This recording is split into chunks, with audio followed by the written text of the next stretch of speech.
Media.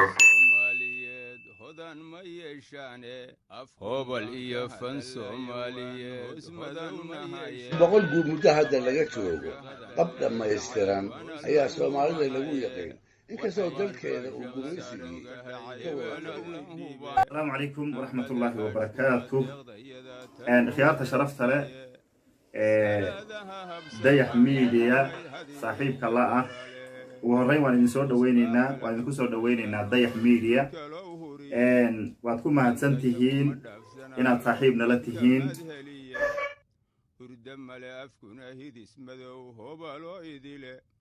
هدان مدوبان لا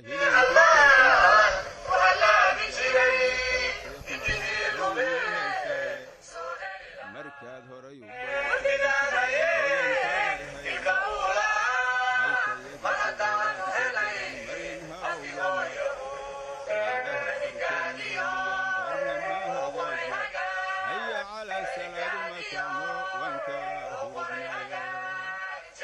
على السلام مكانو وانك هردنايا هرموك تيغو غورتو نفبحي هسوه جمانه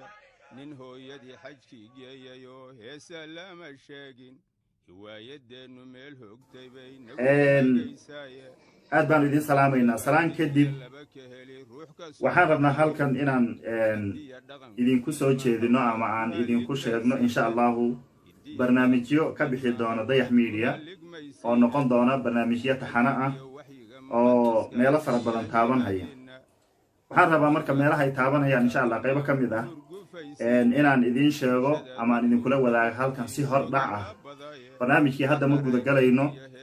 ama maxaan ku yiraahdaa isagii halkan kuma soo jeedinayna laakiin waxa insha Allah barnaamijyada taxaniha ay noqon doonaan ayaan halkan idin kula wadaagaynaa hadii alla yiraahdo waxaad ogtihiin halkan waxaan kala hadlaynaa ama Dayax Media oo la hadli doona waa ummadda Soomaaliyeed guud ahaan meel ay joogaanba dadka Soomaaliyeed dadka caalamka ama qoomiyadaha jira adduunka qolkii loo fiiriyo dad aad u tiro yar oo kooban weeye sida ay tahay caalamka waxay ugu tirsan yihiin dad isku dhaqan ah diin ahaanna isku diin ah luuqadii isku luuqad ah sidoo kale waxay ugu xisaabsan yihiin caalamka inay yihiin dad boqolkiiba boqol muslim ah oo diinta islaamka u nasab sheegta sidoo kale waxaa lagu tiriyaa dad aad u dadaal badan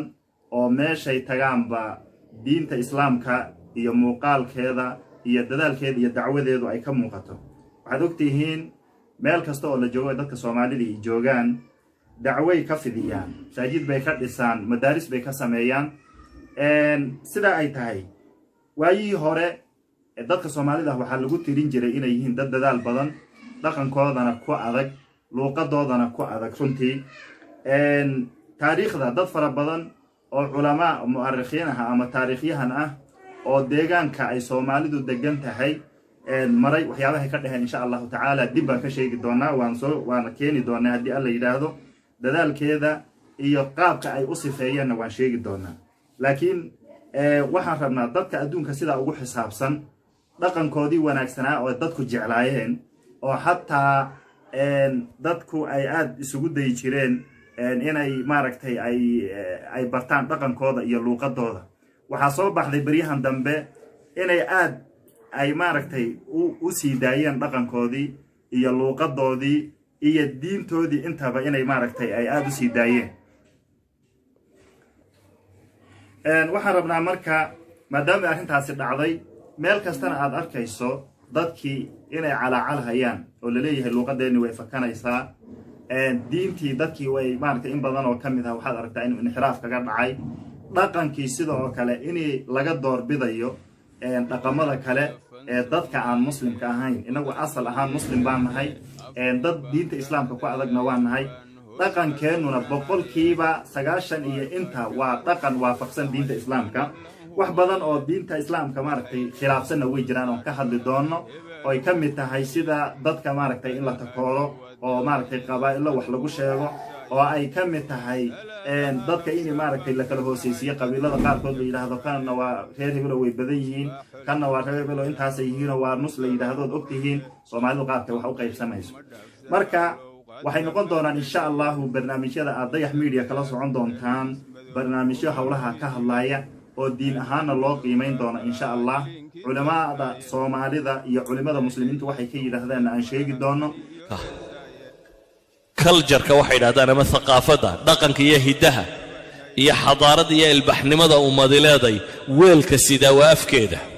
haamaha lagu dhaamiyaa ka hadlay hadalkoodu maaragtay xikmadaysan yahay waxay ka yiraahdeen ummadda aan xataa soomaalida ahayn laakiin taariikhda adduunka daneeya waxay ka yiraahdeen iyo halkay dhigeen isla markaas waxaan qiimeyn ku samayn doonaa dadkeena Soomaaliyeed dhaqankii meesha ay maanta ka joogaan waxay ka hayeen iyo waxa ka maaragtay ka baxsaday intaba waan sheegi doonaa hadii alla yiraahdo barnaamijyo noocaas ah oo taxana ah oo aan rajaynayno dadka nagu xiran inay aad u raali gelin doonaan ayaan ilaahay idinkiisa dayax media ka bixi doona oo maaragtay la idin soo dayn doona waxaan idinka codsanaynaa marka inaad ku xidhnaataan oo waan ku soo dhaweynaynaa dayax media waxaan jecelnahay si aad barnaamijyada ula socotaan oo markasta aad u heshaan wixii ka cusub dayax media inaad subscribe-ta sidaas ay ahaan jirtay oo markasta maaragtay wax la soo wadaba barnaamijyada inaad hesho waxay ku xiran tahay subscribe-taada like-ta iyo share-ta insha Allah ta'ala ayaan isku ognahay aad iyo aad baad u mahadsantahay hayaad khabar helaysa goorta la hinjina hayaad khabar helaysa nafta goorta la hinjina hayaad khabar helaysa